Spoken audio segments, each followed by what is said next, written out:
¿Sabías que hay colores que, según la Biblia, pueden abrir puertas espirituales no deseadas? Aunque para muchos pintar una casa es solo una decisión estética, hay una advertencia escondida en las Escrituras que revela cómo ciertas elecciones pueden atraer oscuridad. En Deuteronomio 18, 10 a 12, Dios declara: no sea hallado en ti quien practique adivinación, ni agorero, ni hechicero, porque es abominación para con Jehová cualquiera que hace estas cosas. Este pasaje no solo condena la brujería, sino que nos muestra cómo Dios espera que rechacemos cualquier forma de influencia espiritual contaminada, incluso en lo que parece inofensivo. Hoy exploraremos cómo ciertos colores han sido utilizados históricamente para rituales oscuros y qué implicaciones espirituales tienen según la Biblia. Te mostraremos cómo discernir lo que permite la bendición de Dios en tu hogar y lo que podría invitar lo contrario. ¿Estás listo para entender lo que Dios tiene reservado para ti? Hay decisiones aparentemente inofensivas que pueden tener repercusiones espirituales profundas en tu vida. Pintar tu casa, por ejemplo, puede parecer un acto puramente estético, una cuestión de gusto personal o de moda. Pero lo que muchos ignoran es que los colores, desde tiempos antiguos, han estado íntimamente ligados a realidades espirituales que trascienden lo visible. En el mundo físico, el color es solo luz reflejada, pero en el mundo espiritual, el color puede representar pactos, símbolos de dominio, territorios consagrados y puertas abiertas a fuerzas que no provienen de Dios. No se trata de superstición, se trata de discernimiento. La palabra de Dios nos revela que hay elementos que, aunque parezcan comunes, están cargados de significado espiritual y pueden contaminar un hogar sin que sus habitantes se den cuenta. En 2 Corintios 12, el apóstol Pablo nos advierte: para que Satanás no gane ventaja sobre nosotros, pues no ignoramos sus maquinaciones. Esta frase es clave, porque pone en evidencia que uno de los mayores peligros espirituales es ignorar cómo opera el enemigo. Y es precisamente en esa ignorancia donde muchas familias permiten, sin saberlo, que su casa sea marcada, no con la protección divina, sino con códigos visuales que el mundo espiritual interpreta como una señal de invitación.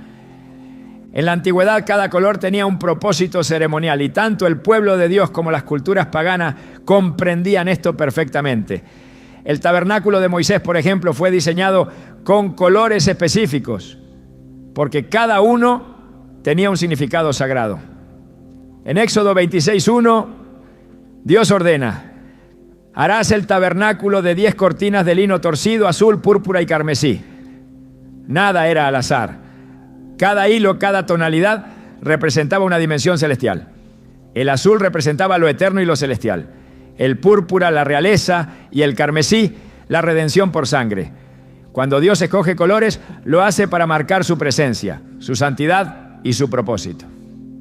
Sin embargo, el enemigo, como imitador de todo lo sagrado, ha corrompido estos significados apropiándolos para fines oscuros. Desde Babilonia hasta las prácticas ocultistas modernas, los colores han sido utilizados como vehículos simbólicos para establecer pactos, invocaciones y sellos espirituales. Hoy, muchas de estas prácticas han sido disfrazadas bajo nombres inofensivos: diseño interior, feng shui, armonización de espacio. Pero en el trasfondo hay principios espirituales operando que distorsionan la verdad de Dios. Un caso que siempre me impactó fue el de una familia que decidió pintar la fachada de su casa de un color intenso, creyendo que con eso atraerían energía positiva. Habían oído que ese tono en particular favorecía la abundancia y la protección. Pero con el paso de los meses, comenzaron a experimentar una serie de situaciones inusuales pesadillas constantes, discusiones sin sentido, enfermedades inexplicables y una sensación de opresión espiritual dentro del hogar. Buscaron consejería médica, psicológica y hasta cambiaron muebles, pero nada cambió. Fue solo hasta que asistieron a una reunión de oración que alguien, guiado por el Espíritu Santo, les preguntó por qué habían escogido ese color. Al principio se rieron, pensaban que era una locura vincular el color de una pared con sus problemas. Pero al indagar, descubrieron que ese tono en particular había sido usado históricamente en rituales paganos de invocación y que incluso en templos ocultistas modernos era considerado un color de poder. Comprendieron entonces que lo que parecía una simple elección estética era, en realidad, una puerta abierta. Decidieron pintar nuevamente su casa, esta vez consagrándola a Dios en oración. Y fue entonces cuando la atmósfera comenzó a cambiar. La paz regresó. Las pesadillas cesaron. Lo que habían abierto en el espíritu fue finalmente cerrado por el poder de la sangre de Cristo. Esto no es un caso aislado. Al recorrer las Escrituras vemos que Dios advierte sobre objetos, símbolos y prácticas que pueden traer maldición a un hogar. En Deuteronomio 7:26 el Señor dice claramente: no traerás cosa abominable a tu casa, para que no seas anatema como ella. Del todo la aborrecerás y la abominarás, porque es anatema. El principio aquí es ineludible. Lo que traes a tu casa puede consagrarla o contaminarla. Y eso incluye no solo objetos, sino también formas, símbolos y colores. La casa es más que un refugio físico. En el mundo espiritual, tu hogar puede ser un altar de adoración o un punto de acceso para influencias malignas. Cuando en Josué 6 y 7 el pueblo de Israel conquista Jericó, Dios da instrucciones específicas de no tomar ningún objeto dedicado a lo pagano. Pero Acán, uno de los israelitas, decide guardar un manto babilónico y algo de oro. A simple vista, era solo un recuerdo, una pieza de tela. Pero en el mundo espiritual, ese objeto tenía un peso. Fue suficiente para detener la victoria del pueblo, causar la muerte de varios hombres en batalla y traer juicio sobre toda su casa. Todo por un objeto escondido, mal consagrado, contaminado por lo que representaba. Y si hoy muchos están viviendo derrota tras derrota por permitir en su hogar lo que Dios ha llamado anatema, el enemigo no necesita puertas abiertas de par en par, le basta con una rendija, una señal, una marca. Y si los colores fueron usados por Dios para simbolizar realidades celestiales, también pueden ser usados por el adversario para establecer sus códigos en el mundo natural. El problema es que la mayoría no lo ve. Vivimos en una generación visual, donde la estética ha reemplazado el discernimiento. Pintar una pared, decorar una habitación, elegir un tono para la fachada, se hace más por tendencia que por oración. Y mientras el ojo natural admira el acabado, el mundo espiritual reacciona a la señal. Lo que tú ves como arte, en el ámbito espiritual, puede ser una bandera. Y lo más trágico es que muchas veces esa bandera no lleva el nombre de Dios. Desde las culturas antiguas, los hechiceros, brujos y sacerdotes paganos entendían que los colores no eran solo tonos, sino manifestaciones de autoridad espiritual. El rojo intenso se usaba en sacrificio. El negro para rituales de invocación y sellado. El púrpura para conectar con entidades espirituales que imitaban el poder y la realeza de Dios. Y estos patrones se siguen repitiendo hoy en día. Basta con revisar manuales de prácticas esotéricas para ver cómo recomiendan colores específicos para atraer energías, invocar espíritus guías o consagrar espacios a entidades supuestamente benévolas. Pero lo que muchos llaman energía, la Biblia lo llama espíritu. Y no todos los espíritus provienen de Dios. En el 1 Juan 4:1 se nos dice: amados, no creáis a todo espíritu, sino probad los espíritus si son de Dios, porque muchos falsos profetas han salido por el mundo. Si esto es así, con las doctrinas, ¿cuánto más con los símbolos que decoran nuestros espacios? El enemigo ha perfeccionado su estrategia. Ya no necesita rituales visibles, velas encendidas o símbolos evidentes. Le basta con que tú permitas por ignorancia una atmósfera propicia. Y eso empieza muchas veces por lo visual. En Apocalipsis 17:4 se describe a la mujer vestida con púrpura y escarlata, adornada con oro y piedras preciosas, símbolo de la gran ramera, figura de una religión falsa llena de apariencia, pero carente de santidad. ¿Por qué se mencionan los colores con tanto detalle? Porque en el mundo espiritual el color no es un adorno, es un lenguaje. La Biblia está llena de estos detalles. El manto de Jesús era de un color específico. Las vestiduras del sumo sacerdote también. Incluso en el cielo, Juan ve colores al describir tronos, criaturas y paisajes celestiales. Dios no es indiferente al color, y el enemigo tampoco. No estamos llamados a temer, estamos llamados a discernir. No se trata de vivir angustiados por cada cosa que tenemos en casa, pero sí de caminar con ojos espirituales abiertos. En Hebreos 5:14 leemos que el alimento sólido es para los que han alcanzado madurez, para los que por el uso tienen los sentidos ejercitados en el discernimiento del bien y del mal. Esto incluye tu casa, tus paredes, tu atmósfera. Si la palabra nos llama a consagrar todo a Dios, ¿cómo no íbamos a consagrar también el color que rodea nuestro espacio más íntimo? Es necesario levantar hogares que no solo sean bonitos a la vista, sino poderosos en el espíritu. Lugares donde la presencia de Dios sea tangible, donde la paz no dependa del silencio exterior, sino de la autoridad espiritual que emana desde dentro. Pero esto comienza con decisiones concretas. Y si Dios hoy quiere hablarte a través de algo tan simple como un color, y si esa incomodidad que has sentido últimamente en tu casa no es producto del estrés, sino una alerta del cielo, tal vez ha llegado el momento de observar tu entorno con nuevos ojos, de preguntarle al Espíritu Santo si hay algo que deba ser removido, transformado, reemplazado. Porque una casa consagrada es una fortaleza espiritual, pero una casa decorada sin discernimiento puede ser una puerta abierta. Lo que pintas, lo que eliges, lo que permites, todo comunica algo. El mundo espiritual siempre escucha.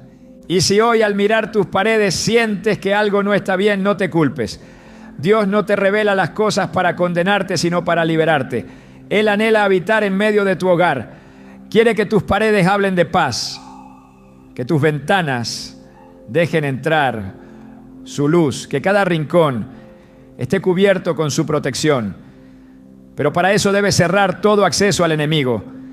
Y a veces ese cierre comienza con una brocha, una oración y un corazón dispuesto. Porque cuando decides santificar lo visible, también se transforma lo invisible. ¿Y tú? ¿Estás dispuesto a mirar más allá de lo estético y abrazar el discernimiento espiritual? Porque en este viaje no hablaremos solo de colores. Hablaremos de pactos, de atmósferas, de señales celestiales y advertencias divinas. Este es solo el comienzo. Dios está revelando secretos que antes eran ignorados.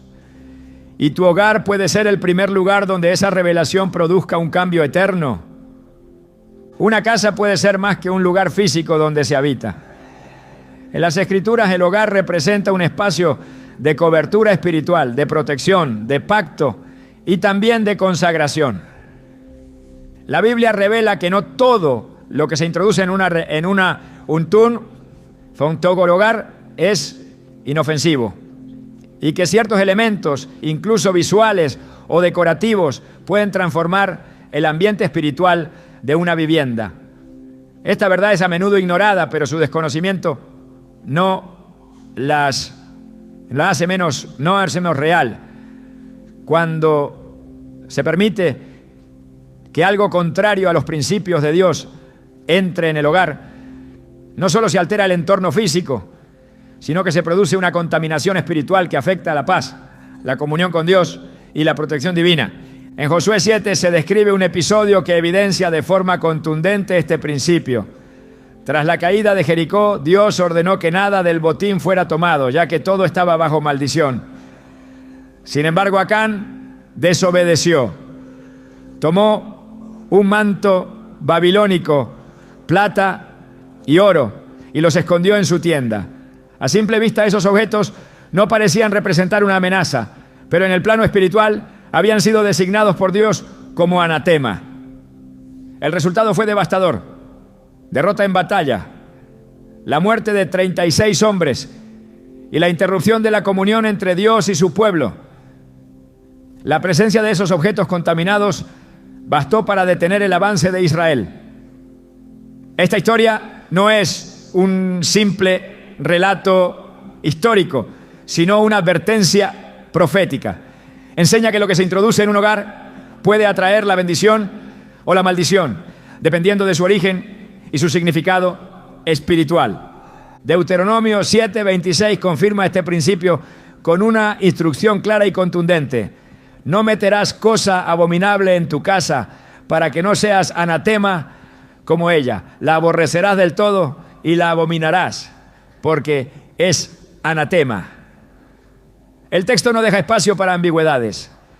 Todo lo que ha sido usado, creado o consagrado para fines contrarios a Dios se convierte en un canal de contaminación espiritual cuando se permite su entrada al hogar.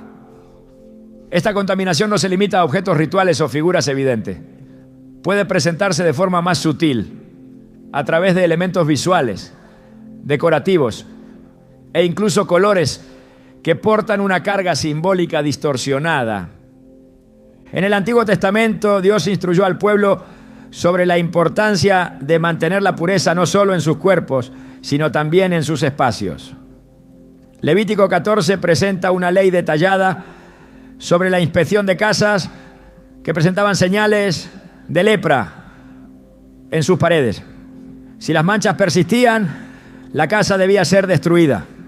Esta legislación, aunque específica en su contexto, revela un principio espiritual.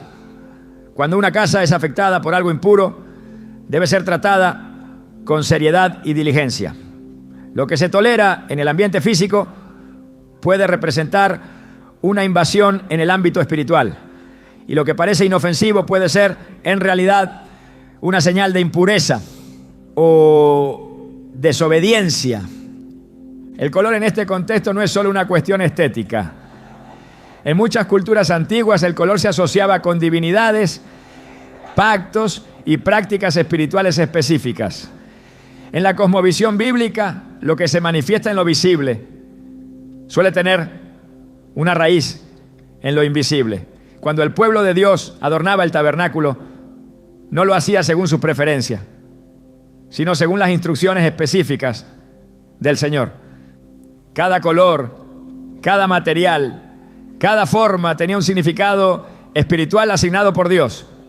El azul hablaba de lo celestial, el púrpura de la realeza divina, el carmesí de la sangre del pacto.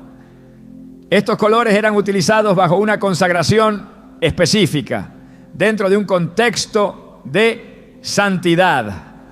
Pero cuando estas mismas tonalidades eran empleadas por las culturas paganas, el significado cambiaba radicalmente, convirtiéndose en instrumentos de idolatría y manipulación espiritual. La confusión comienza cuando se toman símbolos espirituales y se aplican sin discernimiento. Lo que en el templo de Dios era sagrado, en los templos paganos se convertía en canal de invocación para dioses falsos. Esta distorsión es parte de la estrategia del enemigo. Imitar lo santo para contaminar lo puro.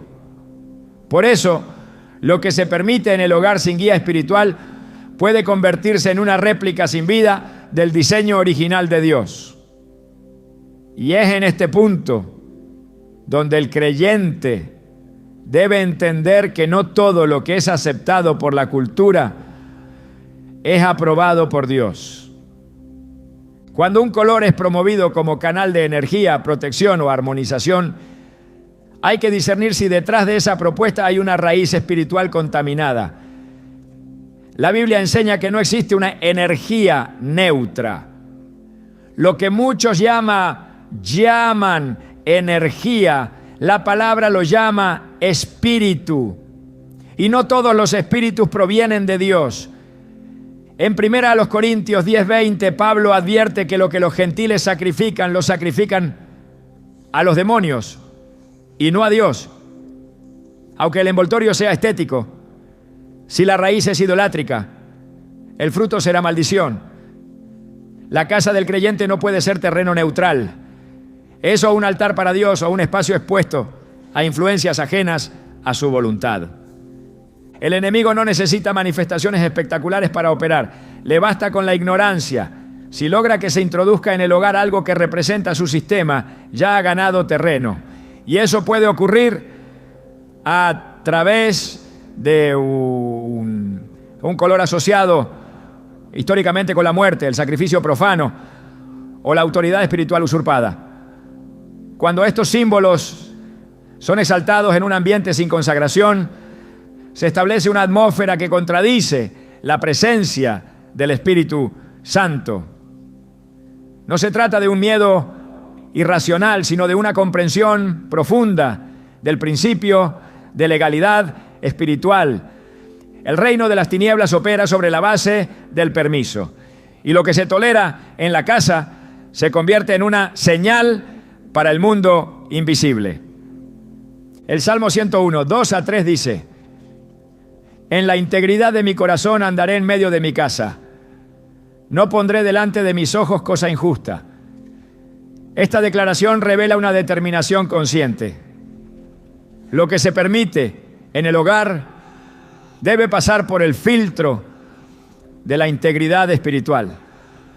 Si la Biblia ordena examinar incluso lo que se mira, ¿cómo no examinar también lo que se pinta, lo que se cuelga en las paredes o lo que se adopta como parte de la atmósfera visual del lugar donde se vive?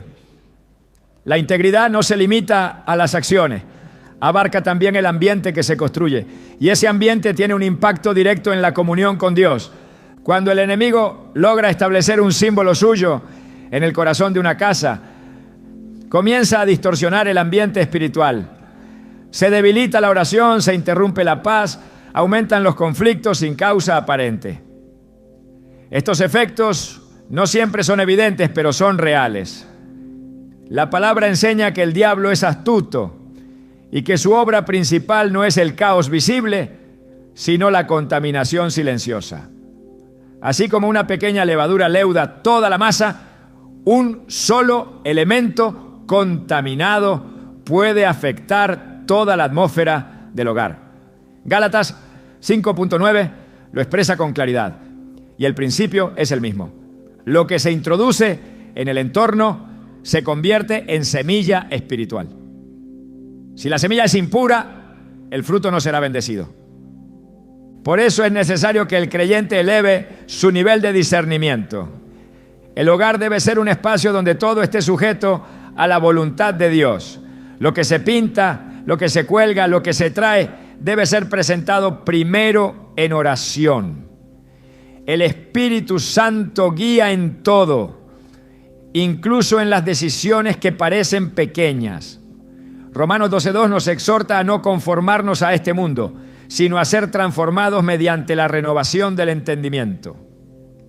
Esta renovación incluye aprender a ver el mundo como Dios lo ve Y eso implica entender que en lo visual hay mensajes espirituales que se deben interpretar con sabiduría.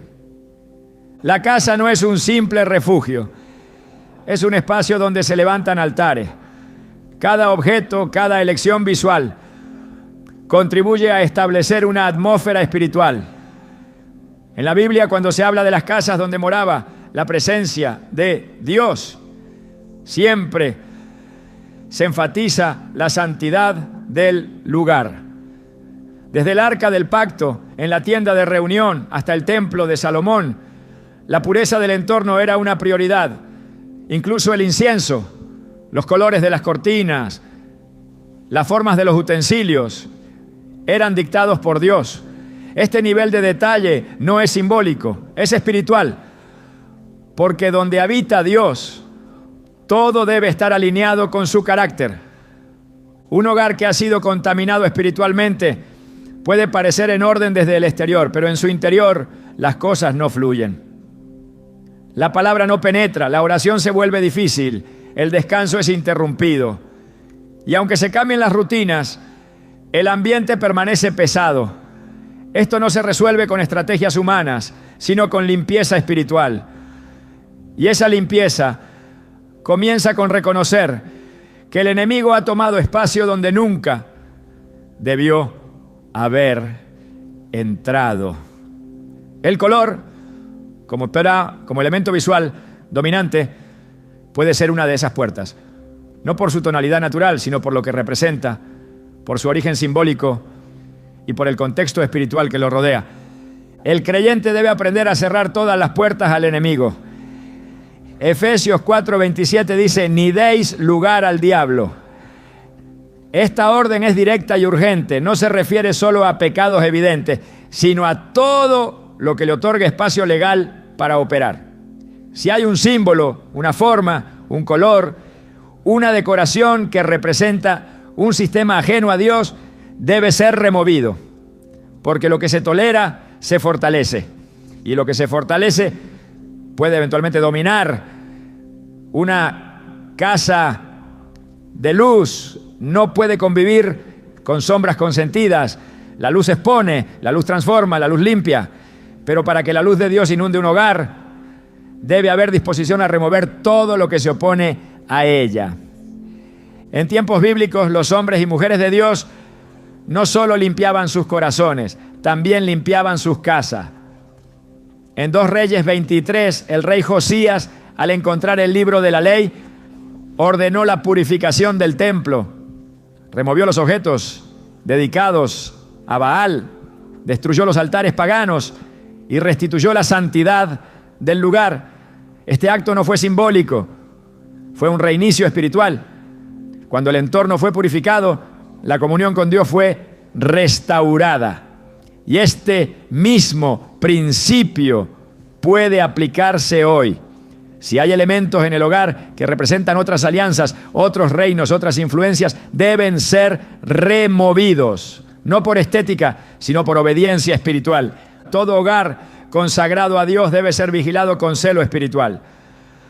Lo que entra por la puerta, lo que se cuelga en las paredes, lo que se pinta en las superficies, todo tiene un impacto. Porque todo habla. El mundo espiritual no necesita palabras para interpretar señales. Y muchas veces un color exaltado, sin discernimiento, puede estar comunicando alianza con lo que Dios ya ha juzgado. El creyente no puede caminar en ignorancia. Debe clamar como el salmista: examíname, oh Dios, y conoce mi corazón, pruébame y conoce mis pensamientos. Salmo 139, versículo 23. Este examen debe extenderse al hogar, porque allí donde habita, también debe habitar la gloria de Dios. Y esa gloria no cohabita con lo impuro. El color rojo ha estado presente en la historia bíblica desde los comienzos, siempre cargado de un simbolismo profundo. Dios mismo lo utiliza como representación de sangre, sacrificio y redención. En Éxodo 12:7, cuando se instituyó la Pascua del pueblo, el pueblo de Israel debía untar con sangre los postes de sus puertas. Esa sangre de un cordero sin defecto era roja, visible, una señal de obediencia y protección. Era el color que anunciaba la diferencia entre los que estaban bajo el pacto de Dios y los que no. Sin embargo, ese mismo color, cuando es distorsionado, también puede ser símbolo de lo opuesto: violencia, destrucción y pactos contrarios a la voluntad divina. Isaías 1:18 nos recuerda: aunque vuestros pecados sean como la grana, como la nieve, serán emblanquecidos; aunque sean rojos como el carmesí, vendrán a ser como blanca lana. Aquí el rojo es símbolo del pecado en su forma más intensa. No se menciona el gris, ni el azul, ni el marrón. Se menciona el carmesí. Dios utiliza esa imagen visual para describir la gravedad del pecado, su visibilidad, su profundidad, su mancha. Y al mismo tiempo ofrece redención. Pero esta redención no ocurre automáticamente. Requiere un arrepentimiento verdadero y una separación del mal. En el mundo espiritual, el color rojo puede representar tanto la redención como la rebelión, dependiendo de su contexto. En el libro de Apocalipsis, el rojo vuelve a aparecer, pero esta vez en un contexto que no proviene de Dios. Apocalipsis 6:4 presenta al jinete del segundo sello. Y salió otro caballo bermejo, y al que lo montaba le fue dado poder de quitar de la tierra la paz, y que se matasen unos a otros, y se le dio una gran espada. El rojo aquí es sinónimo de guerra, sangre derramada, caos. No es redención, es destrucción. Es una señal clara de juicio y violencia. El simbolismo se mantiene. El color no pierde su fuerza, pero cambia su función espiritual según quién lo utiliza y para qué propósito. En culturas antiguas, el rojo oscuro era el color principal en rituales de sangre. Los altares paganos eran pintados con tonos escarlata, mezclados con restos de sacrificios animales y, en algunos casos, humanos. El propósito era atraer deidades específicas, invocar su poder, establecer pactos de fuerza, dominio o venganza. Este uso del color como medio de conexión espiritual no desapareció con el tiempo. En prácticas esotéricas modernas, el rojo sigue siendo exaltado como un color de energía vital, de poder interior, de protección mágica. Lo que en un principio fue símbolo de redención ha sido pervertido por fuerzas espirituales que operan bajo la mentira, transformándolo en un canal de maldición. Cuando alguien decide pintar su casa con un color rojo intenso, creyendo que atraerá pasión, fuerza o vibración alta, muchas veces lo hace sin saber que está replicando en el plano físico un patrón utilizado durante siglos por sistemas espirituales ajenos a Dios. El peligro no está en el pigmento en sí mismo, sino en el contexto y la intención espiritual que rodea su uso. En Proverbios 14:12 leemos: hay camino que al hombre le parece derecho, pero su fin es camino de muerte. Esta advertencia aplica también a las decisiones estéticas que, aunque parezcan inofensivas, pueden ser puertas a atmósferas espirituales pesadas, violentas, confusas. La Biblia no solo enseña sobre lo que debe hacerse, sino también sobre lo que debe evitarse. El Antiguo Testamento registra que los altares paganos eran destruidos por orden directa de Dios. En 2 Reyes 23, Josías ordena quitar los lugares altos, romper los ídolos y eliminar los símbolos usados para adoración de otros dioses. La limpieza espiritual incluía derribar todo lo que representaba rebelión. Si algo estaba pintado con sangre, si llevaba inscripciones o tonalidades asociadas a la idolatría, era eliminado. Este patrón sigue vigente en lo espiritual. Lo que representa un pacto con lo profano debe ser erradicado, incluso si ha sido disfrazado de arte o diseño. En el plano espiritual, los colores hablan, no con palabras, ya, sino con frecuencia, con símbolos, con memoria. Cuando el rojo escarlata cubre un muro sin haber sido consagrado a Dios, y si su elección fue influenciada por ideas espirituales contrarias al Evangelio, ese espacio puede volverse un lugar de tensión, de conflictos constantes, de pensamientos agresivos, de sueños perturbadores. El enemigo conoce bien los lenguajes del espíritu. Él sabe que si logra que su simbología esté presente de forma pasiva en un ambiente, podrá operar con más libertad. Efesios 4:27 dice: ni deis lugar al diablo. Esto no es una sugerencia, es una advertencia.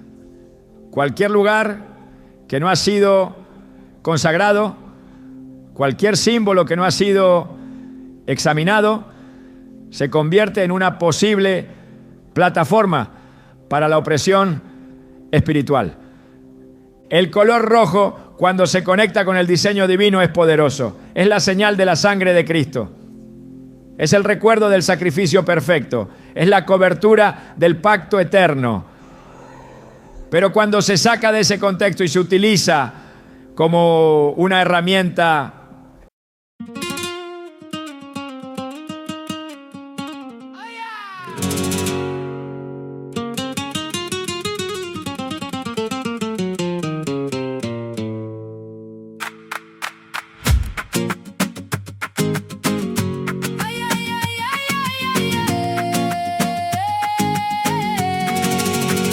You came in soft, but you left a mark on my white shirt sleeve, red like a spark. You click some tile and I lost my cool. You don't say much, but you bend the room. Sigue, baby, sigue, don't let go now. My heart goes loud when you spin around. Hands on my name like you know the code. One look from you and the whole place glows. Calle de fuego, calle de fuego.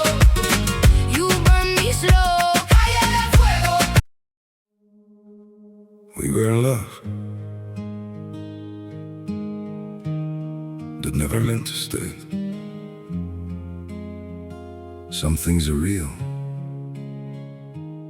even when they fade.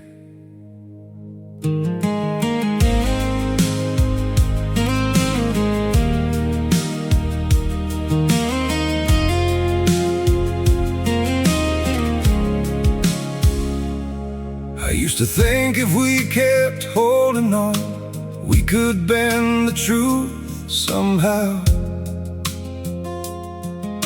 But love can't fight what's pulling us apart, and it's breaking us down now. Yeah, we had it all, or at least it felt that way. Now it's just silence, where your voice used to stay. I still replay the nights we couldn't sleep, talking about a life we chased somehow. We were building dreams on fragile ground, didn't see them breaking down till now. Your shadow lingers in the air I breathe, like a song that never found its end. We kept saying we would never change, now we don't even pretend. Goodbye, my everything, my only. They say letting go makes you lighter. So why does my chest feel heavier every time I try to forget you? I packed away the pictures on the shelf, but somehow you're still everywhere. In every quiet moment I can't escape, you're the echo hanging in the air. I told myself this was the right thing, that love shouldn't feel this hard. But walking away from what we built feels like tearing out apart. We say goodbye just to let go.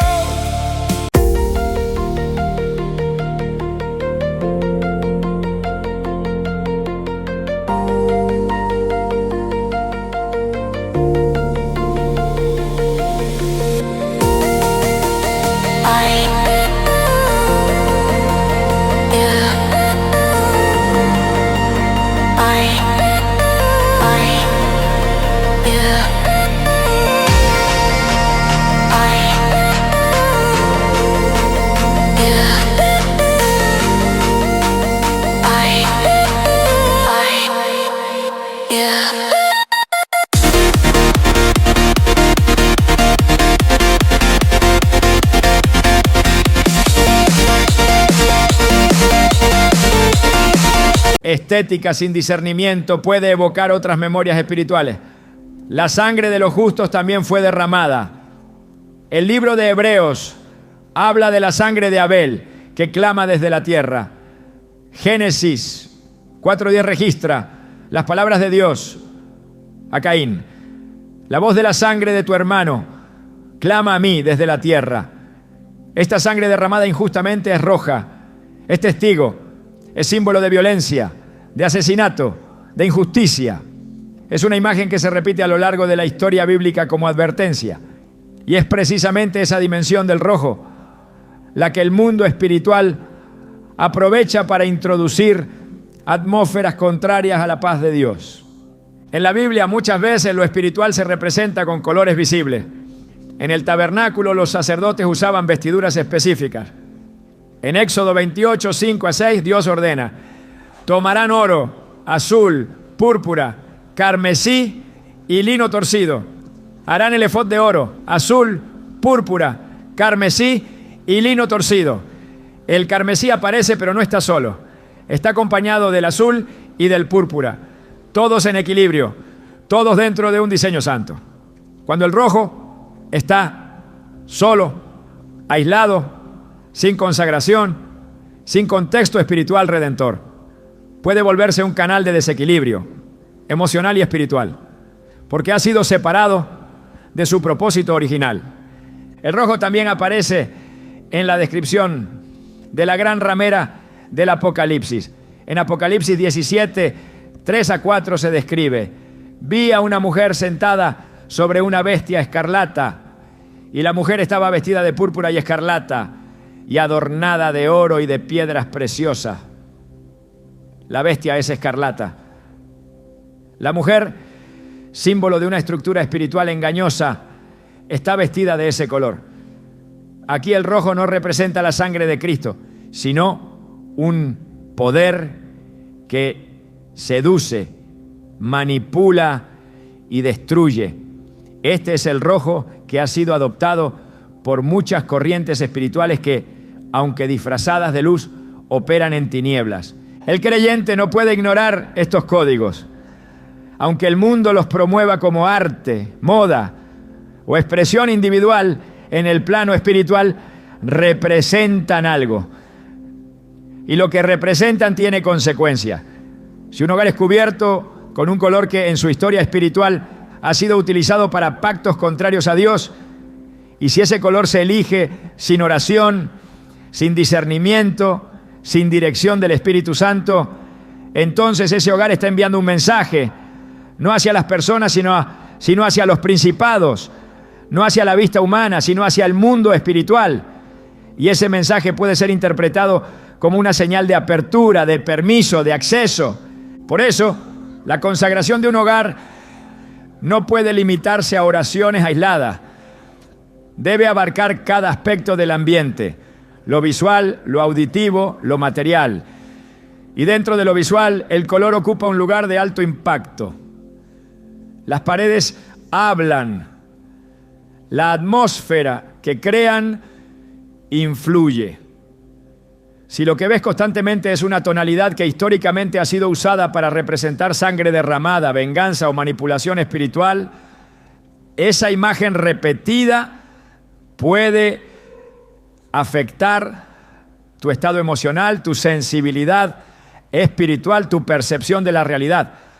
Y no porque el color en sí tenga poder, sino porque ha sido usado para cargar significados que operan a nivel espiritual. En Números 19 se menciona la vaca alazana, un animal completamente rojizo que debía ser sacrificada fuera del campamento como parte de un rito de purificación. Este sacrificio era simbólico y señalaba la necesidad de limpieza antes de acercarse a lo santo. Incluso en este acto el color rojo está vinculado al proceso de transición de lo impuro a lo puro, del pecado al perdón, pero el sacrificio tenía que ser completo, exacto, obediente. No era un gesto decorativo, era un acto espiritual. Hoy muchos reproducen colores sin entender qué representan. Pintan habitaciones de rojo buscando atracción. Decoran salas con tonos escarlatas para generar impacto. Asumen que el impacto es visual, sin comprender que lo visual también puede impactar en lo invisible. Lo que se repite en el entorno se establece en el alma. Y lo que se establece en el alma afecta la comunión con Dios.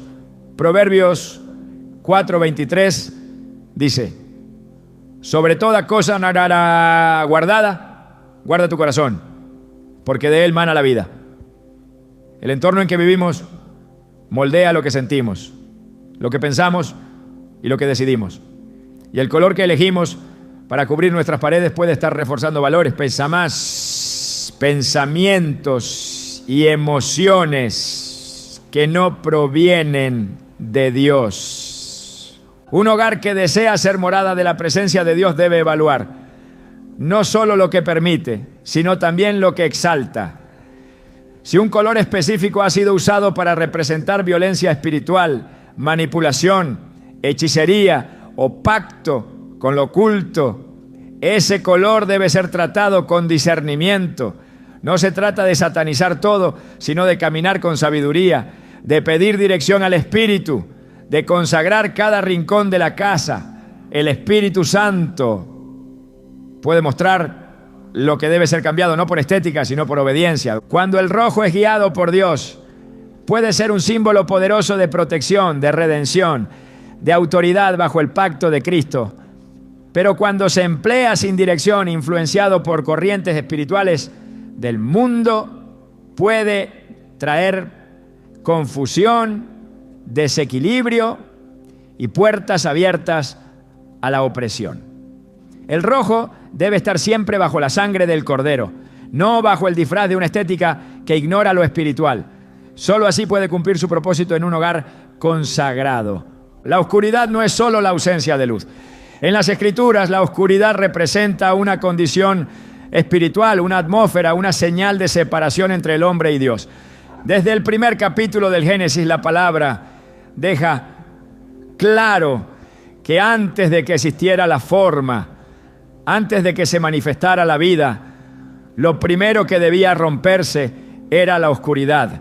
Génesis 1:2 dice: y la tierra estaba desordenada y vacía, y las tinieblas estaban sobre la faz del abismo. Fue entonces cuando Dios habló, y su primera declaración fue una sentencia contra la oscuridad: sea la luz. La luz no fue sugerida, fue ordenada. Y esa orden marcó el principio de toda creación restaurada. El color negro, cuando se asocia con esta condición espiritual, se convierte en algo más que un matiz o una moda decorativa. Adquiere una carga simbólica poderosa. En el ámbito espiritual, el negro no está vinculado a la neutralidad, sino a lo oculto, a lo no revelado, a lo que permanece fuera del alcance de la verdad. En Juan 3:19, Jesús declara: la luz vino al mundo, pero los hombres amaron más las tinieblas que la luz, porque sus obras eran malas. Aquí el contraste no es visual, sino moral y espiritual. Las tinieblas no son un escenario pasivo, son una elección activa. Y ese patrón se repite generación tras generación. Hay decisiones estéticas que no nacen de la ignorancia, sino de una atracción inconsciente hacia lo que representa rebeldía, misterio o poder sin rendición. Pintar una casa de negro, cubrir espacios con esa tonalidad como símbolo de sofisticación, silencio o control, puede parecer algo trivial. Pero cuando se hace sin discernimiento, sin guía espiritual, sin someter esa elección a la luz de la palabra, se corre el riesgo de establecer en el ambiente un pacto silencioso con lo que Dios ha expuesto como símbolo de separación y juicio. En Éxodo 10:21, durante la 9ª plaga sobre Egipto, Dios envía una oscuridad que no era solo ausencia de luz, sino una entidad que podía palparse, una densidad espiritual que paralizaba, detenía, oprimía. No era sombra, era oscuridad con peso. Esa oscuridad es la que aún hoy puede manifestarse en lugares donde se ha exaltado lo que representa muerte, negación de la vida, ausencia de revelación.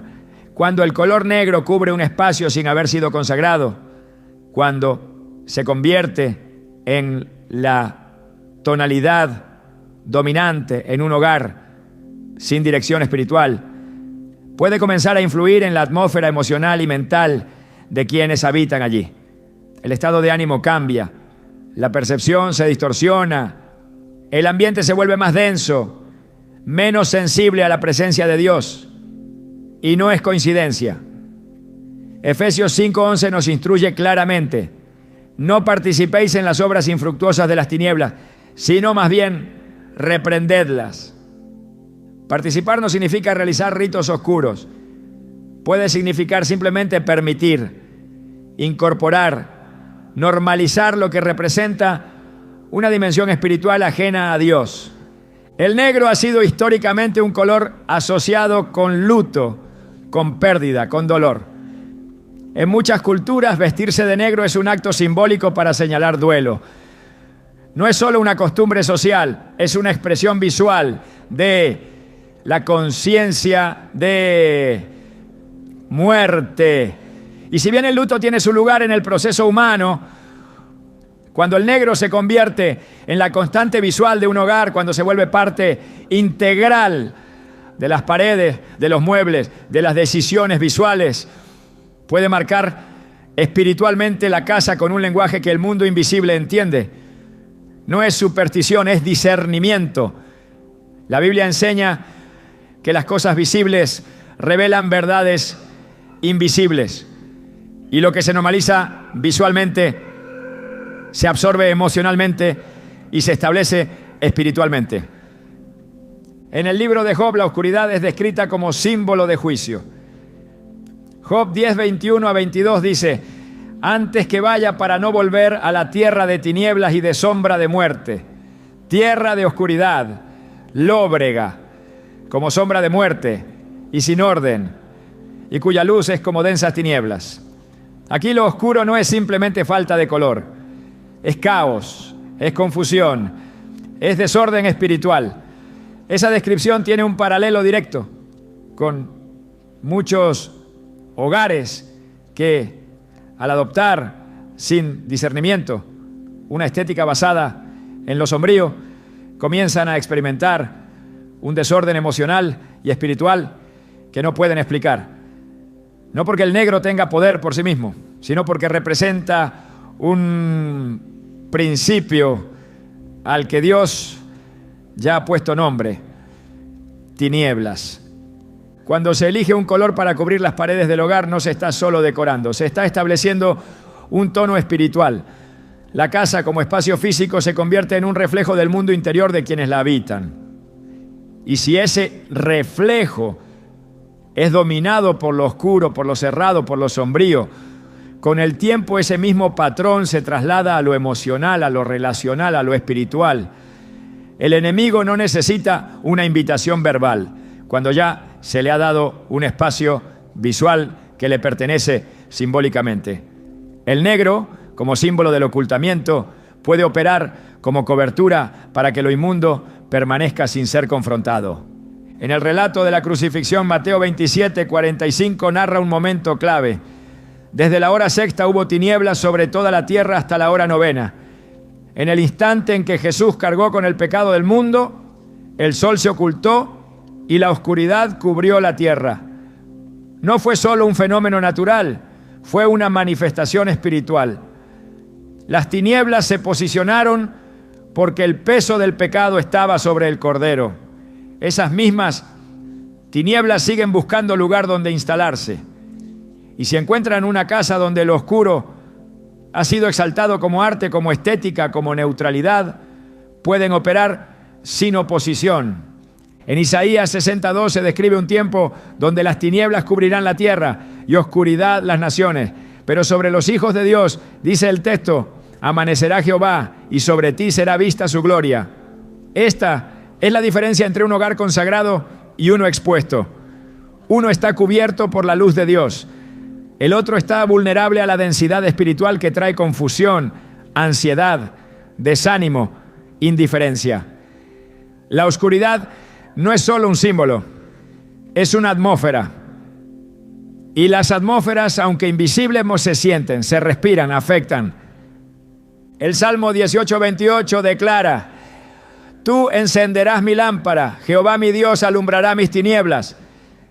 Esto implica que incluso en medio de ambientes pesados Dios puede intervenir. Pero también deja claro que hay tinieblas que deben ser alumbradas. Y no todo hogar, aunque se diga cristiano, vive en esa luz. Muchos han adoptado elementos visuales que no fueron diseñados por Dios, sino impuestos por una cultura que normaliza la oscuridad, la eleva, la glorifica. Las redes sociales, la arquitectura moderna, las corrientes de diseño promueven lo oscuro como símbolo de elegancia, minimalismo, fuerza silenciosa. Pero lo que para el ojo natural parece sofisticación, en el plano espiritual puede representar una pérdida progresiva de sensibilidad hacia lo sagrado. La palabra enseña que Dios es luz y en Él no hay ninguna tiniebla. 1 Juan 1:5 lo afirma con contundencia. Si en Él no hay oscuridad, entonces todo lo que representa oscuridad debe ser discernido. No para caer en religiosidad vacía, sino para mantener la atmósfera del hogar abierta a la comunión con el Espíritu Santo. Cuando se pinta una pared de negro, sin haber sido guiado por Dios, sin haber orado, sin haber entendido lo que eso representa espiritualmente, se puede estar creando una sombra en el lugar donde debería reinar la claridad, la transparencia, la revelación. Zacarías 14:6-7 menciona un día donde no habrá luz clara ni oscura, sino un tiempo extraño, un crepúsculo espiritual, una mezcla peligrosa entre lo visible y lo opaco. Ese es el estado de muchos hogares, espacios donde no hay pecado evidente, pero tampoco hay fuego del cielo. No hay rebelión frontal, pero tampoco hay búsqueda intensa. Son lugares donde lo oscuro ha sido aceptado como parte del paisaje. Y en ese estado de grises, el enemigo encuentra terreno fértil, porque donde no hay luz clara, hay sombras. Y donde hay sombras, hay cosas ocultas. La autoridad espiritual de un hogar comienza cuando se elige honrar a Dios, no solo con palabras, sino también con atmósfera. Y eso incluye lo que se ve. En el tabernáculo, ninguna parte fue dejada al azar. Cada detalle fue diseñado para reflejar la gloria de Dios. El creyente moderno debe recuperar ese celo. Si se honra al Señor en la oración, también debe honrarse en lo visual, porque todo comunica. Y el negro, cuando ha sido exaltado fuera del contexto de la cruz, se convierte en un lenguaje espiritual que contradice la luz que debe habitar en el pueblo de Dios. La exhortación es clara. Si Dios no es glorificado en un ambiente, entonces ese ambiente está abierto a otras influencias. Y cuando se glorifica lo oscuro, sin intención, sin discernimiento, se le está cediendo al enemigo una plataforma. No se trata de extremismos ni de legalismo, sino de entendimiento espiritual. El hogar del creyente no puede ser un lugar neutro, debe ser una morada de luz, una casa donde cada pared, cada espacio esté alineado con el carácter de aquel que es luz verdadera. El púrpura, en su esencia más pura, fue establecido por Dios como un símbolo de realeza, santidad y consagración. Desde el Antiguo Testamento su uso fue delimitado con precisión para representar algo elevado, apartado, digno de honra. En Éxodo 26:1, Dios ordena que el tabernáculo sea confeccionado con lino torcido azul, púrpura y carmesí, señalando que estos colores, cuando están bajo su diseño, cargan una gloria espiritual incomparable. Pero cuando lo que ha sido santo es usurpado por lo profano, lo que fue símbolo de autoridad divina se convierte en emblema de rebelión espiritual. El púrpura ha sido uno de los colores más imitados, distorsionados y manipulados por sistemas espirituales contrarios a la verdad de Dios. En los tiempos bíblicos, su obtención era costosa y laboriosa, extraída de moluscos marinos en procesos largos y exigentes. Era un color reservado para reyes, para príncipes, para los objetos más sagrados del templo. Sin embargo, esa exclusividad y poder simbólico despertó el interés de quienes buscaban gobernar sin someterse al reino de Dios. Lo que debía vestir a los hijos del rey fue robado para adornar tronos falsos, doctrinas heréticas y estructuras espirituales contaminadas. Apocalipsis 17:4 lo presenta con crudeza. La mujer identificada como la gran ramera, símbolo de un sistema religioso y espiritual adulterado, está vestida de púrpura y escarlata, adornada con oro, piedras preciosas y perlas. No es una imagen vulgar, es una figura seductora, atractiva, decorada con símbolos que imitan lo sagrado. Pero su interior está lleno de abominaciones y de la inmundicia de su fornicación espiritual. Este pasaje no habla solo de una persona, sino de una influencia global, una entidad espiritual que utiliza lo que fue de Dios para disfrazar su rebelión. El púrpura en este contexto no comunica autoridad divina, sino manipulación espiritual. Lo más peligroso del púrpura cuando es usado sin discernimiento es que no luce amenazante, no evoca luto ni sangre. Es un color que transmite nobleza, elevación, profundidad. Y por eso mismo ha sido adoptado por sistemas esotéricos, filosofías de la nueva era y estructuras religiosas que se alejan del fundamento bíblico. Muchas enseñanzas que mezclan verdad con mentira utilizan el púrpura como símbolo visual de poder interior, de conexión universal, de despertar espiritual.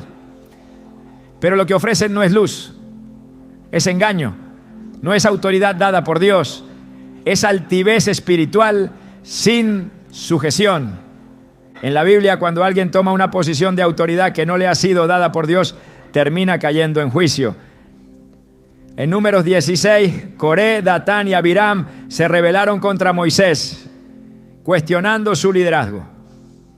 Querían ejercer funciones sacerdotales sin haber sido escogidos. Y aunque el texto no menciona colores específicos, en esa rebelión el principio es el mismo. Lo que no nace del mandato divino, por más que parezca digno, termina en destrucción. La usurpación espiritual comienza cuando se desea lo que es de Dios sin pasar por su proceso, por su llamado, por su altar. El púrpura, cuando se separa de la santidad, se convierte en señal de orgullo espiritual. Un orgullo que muchas veces entra en los hogares de forma sutil, disfrazado de belleza, de misticismo, de estética.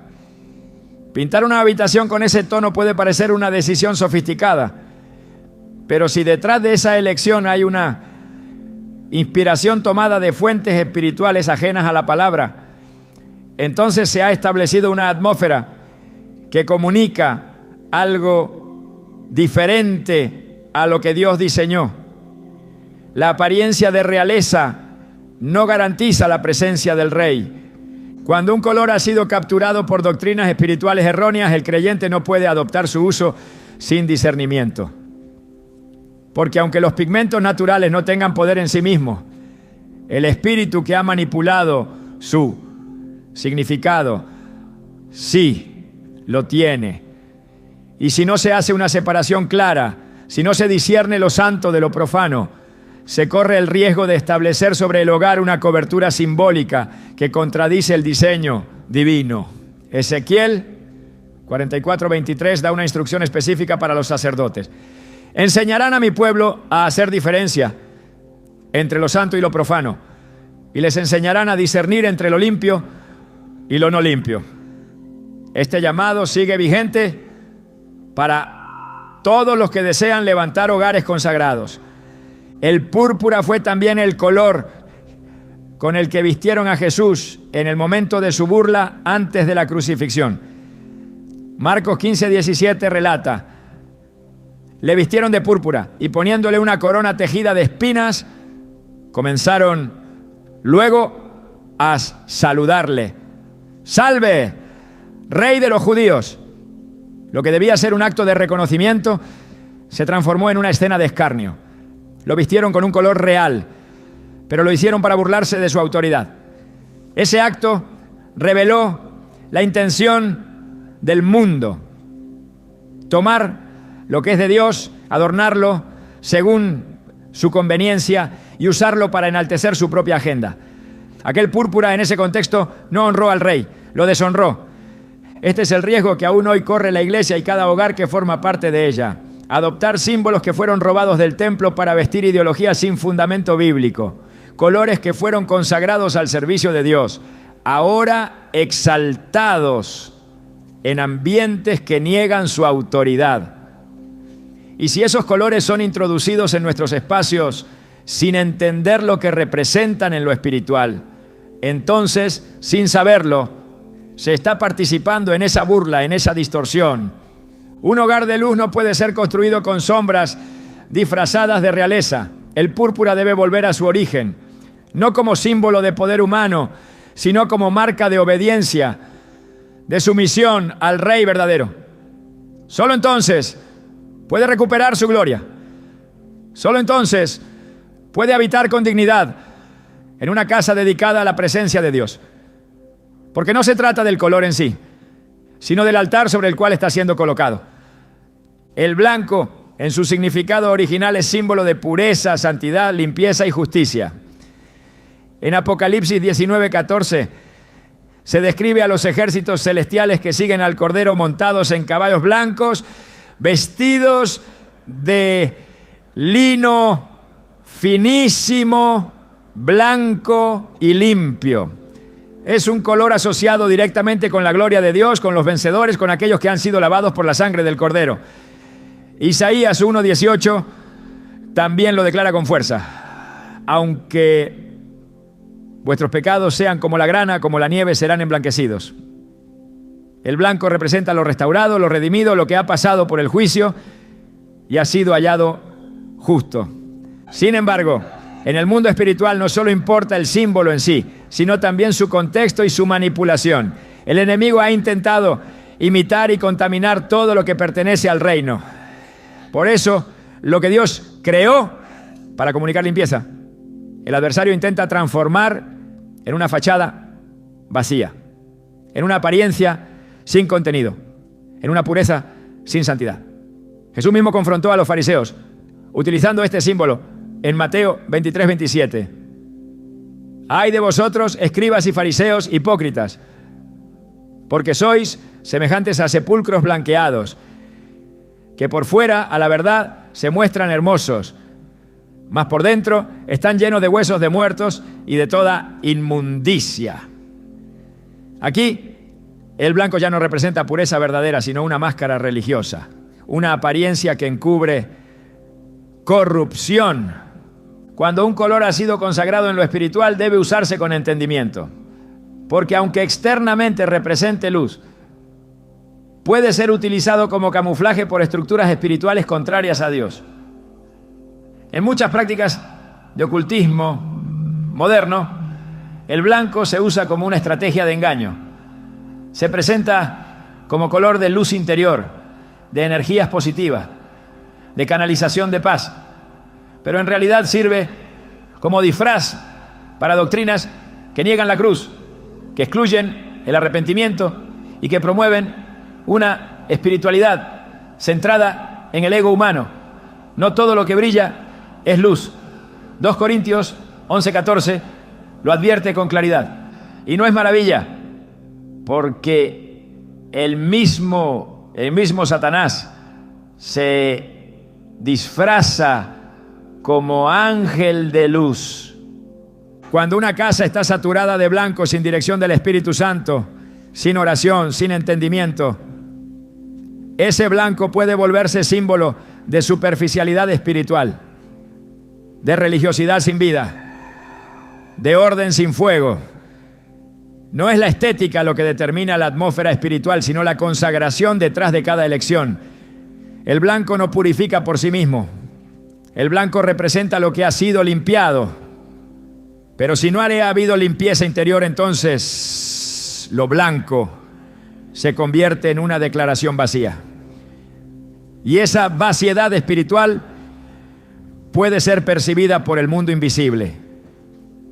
Jesús, al ser transfigurado en Mateo 17:2, resplandeció con una luz tan intensa que su rostro brilló como el sol y sus vestiduras se volvieron blancas como la luz. Esta blancura era resultado de su gloria, no de su apariencia. Era una manifestación de su naturaleza eterna, no de una pintura superficial. Esa es la diferencia entre la luz que proviene de Dios y la blancura que se impone desde lo externo sin transformación interior. El blanco sin gloria es solo un vacío decorado. El blanco sin presencia de Dios no comunica limpieza, comunica ausencia. En la Escritura, el lino blanco también era símbolo de las vestiduras de los santos. Apocalipsis 19:8 declara: y a ella se le ha concedido que se vista de lino fino, limpio y resplandeciente. Porque el lino fino es las acciones justas de los santos. No basta con cubrirse de blancura visual, hay que vivir con justicia. Y esa justicia no nace de esfuerzos humanos, sino de obediencia, de comunión, de rendición total al gobierno de Cristo. Si una casa desea reflejar pureza, debe comenzar por una purificación espiritual. No se trata de pintar paredes, sino de rendir el corazón y el ambiente a la verdad.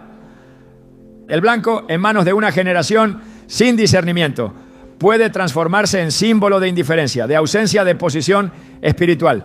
Una neutralidad peligrosa que aparenta paz, pero que no confronta el pecado, no reprende la tiniebla, no proclama la verdad. Un hogar revestido de blanco puede parecer un santuario, pero si no está lleno de oración, de palabra, de adoración genuina, ese blanco se convierte en silencio espiritual. Y el silencio prolongado se convierte en puerta abierta al adormecimiento. Por eso, el blanco debe ser restaurado en su significado bíblico original. No como una elección estética moderna, sino como símbolo de una vida rendida. ¿El hogar que busca reflejar la gloria de Dios puede usar el blanco? Sí, pero solo cuando ha sido guiado, consagrado y cargado de verdad. Solo cuando hay fuego en el altar, el blanco puede ser señal de presencia divina. Porque en el reino, todo lo que parece limpio debe ser primero santificado. El color no solo cubre paredes, no, también habla al espíritu. Es un lenguaje silencioso que transmite principios, que carga atmósfera, que establece señales en lo invisible. Y si los colores pueden influir en lo emocional, también pueden abrir portales espirituales cuando se eligen sin discernimiento. No se trata de pigmento, se trata de autoridad espiritual. No se trata de estética, se trata de altar. Cada decisión dentro del hogar tiene una resonancia que trasciende lo visible. Y Dios no es ajeno a los detalles. Él es un Dios de formas, de medidas, de símbolos, de señales. No se conforma con un corazón rendido si la casa entera no refleja esa rendición. El enemigo no necesita un ídolo tallado para operar. Le basta con una atmósfera que tolere lo que Dios aborrece. Y muchas veces eso comienza con lo visual.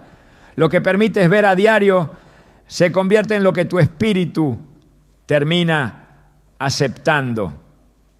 La repetición genera normalidad y lo que se vuelve normal deja de ser cuestionado. Por eso hay casas que lucen limpias pero están vacías espiritualmente.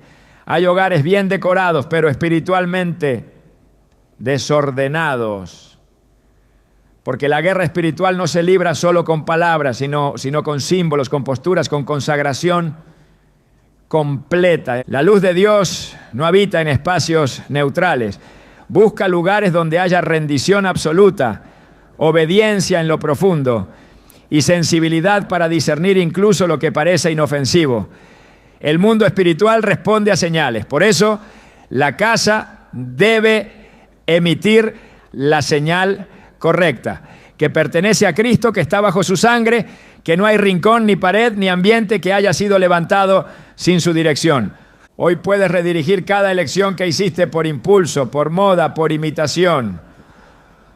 Puedes consagrar tu casa desde el color más visible hasta el pensamiento más oculto.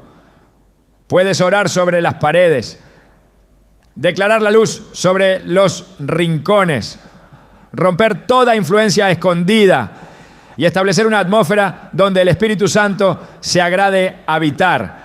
La casa no es solo un lugar para vivir, es un territorio espiritual.